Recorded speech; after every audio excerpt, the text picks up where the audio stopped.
And none of you will be able to see this because this is a bonus episode, but I am currently in my friend James's house in Kitchener, Ontario, where he records the podcast Adventures Through the Mind.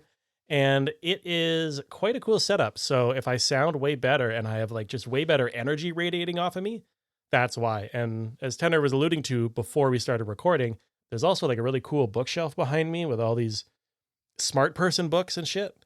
And yeah, that's all stuff you can construct in the theater of your mind right now. But enough about that. Let's get to our valued guest here, Tanner. So, Tanner, how are you doing?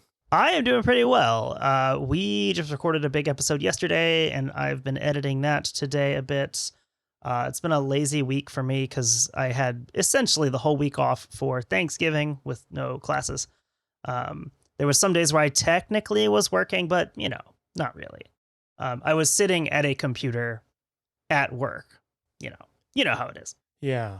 And then, of course, being off on Thursday and yesterday, we just did just kind of a mini Thanksgiving, just me and my wife here, which is kind of nice, not having to travel, not really having to interact with a lot of people on Thanksgiving.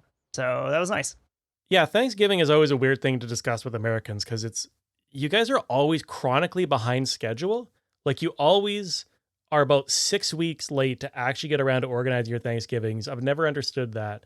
Like, what's the deal? Is it a procrastination? Is it sort of like a fear of Thanksgiving? There's a Canadian Thanksgiving too, correct? But it's not. It's a different day, right? Yeah, normal Thanksgiving.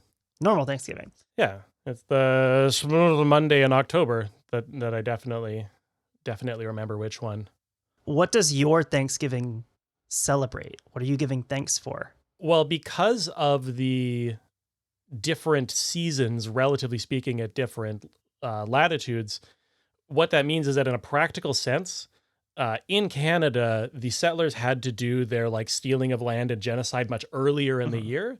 So that's why we have to kind of celebrate those things at an earlier point in the fall, as I understand. Okay, makes sense. Not a huge Thanksgiving head myself, to be honest.